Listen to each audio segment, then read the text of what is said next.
Hello there everyone, welcome back to my channel. Another video on another car I've just picked up.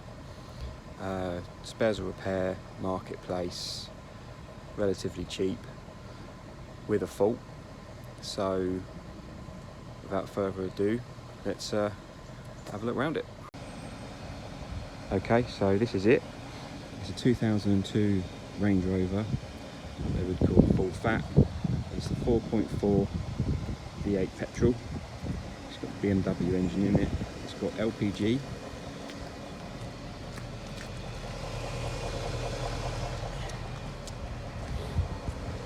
I think it's got about a month's MOT left on it. The bodywork's in pretty good condition.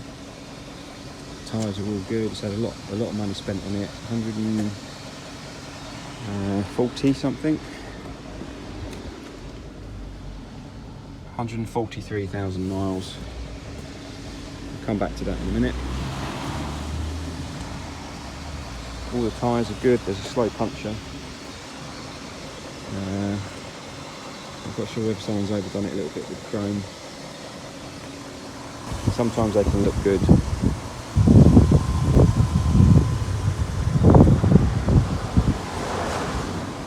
So overall it's in pretty good condition. Obviously it needs a wash, and I don't know, but you know, there's going to be the odd mark here and there, but you know, the age of the car, this kind of thing,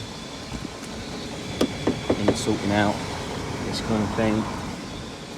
It's got some corrosion here, but I think that's about it in your usual under the arches, but it's all intact. It looks like satin welding done underneath. I think someone's just smeared some underseal or something in there just to hold that back. That's a common problem in these.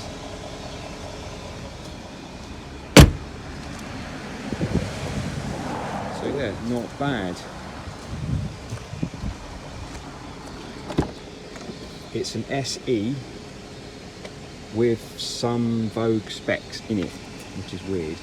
So because it's a HSE, it hasn't got the leather stitch dash, doesn't have the heated steering wheel, and I'm not sure what radio it originally had, but it's got Vogue seats and heated rear seats, and I can't think of any other differences between the Vogue and the HSE. So it's a bit weird that someone spec'd the HSE and then decided to spec it up. So,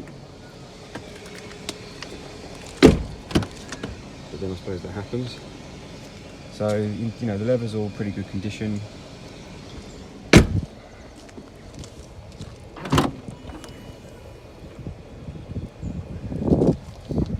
The spare wheel's there because the tank's underneath and where the spare wheel was. Second battery, don't ask me why. It's there. It's not even strapped down. I suppose it would be a good idea to get that out, wouldn't it, and see whether that will charge up, because the one that was on it isn't in particularly great condition, even though it's new. It might have a battery drain problem, I'm not sure at the moment.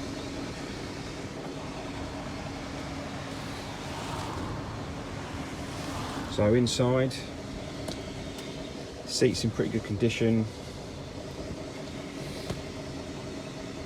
It drives, well, it doesn't drive fine, but anyway, it starts fine. Idles fine, no chain rattle, nothing like that. The main problem we've got with this I'll go into in a sec. We've got a separate bit on that. But yeah, I mean, the main problem is trans failsafe prog. So basically it's stuck in 4th gear in a limp home mode. So what I'm going to do with it, I'm not sure. This is just a little walk round it. I'm undecided what I'm going to do with it at the moment. It all depends on the gearbox, to be honest. I mean, with a vehicle like this in this condition, with you know, like a month MOT left on it, and having that gearbox problem, it's probably not worth a lot. It's probably not worth what I paid for it. So I don't know if I cut my losses and just to put it on eBay, marketplace or whatever, sell it for what I paid for it, or look into the gearbox more. It could just be that it needs new solenoids, or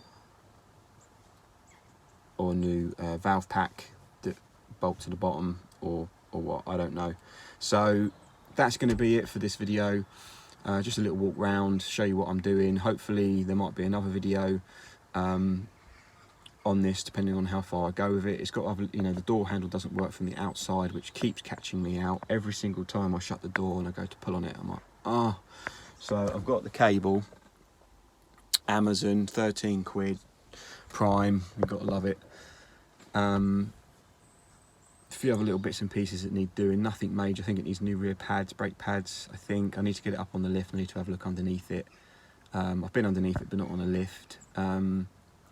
So I don't think it will need much for an MOT. It's had a lot of work done recently. Front suspension strut, I've noticed a drop link, stuff like that.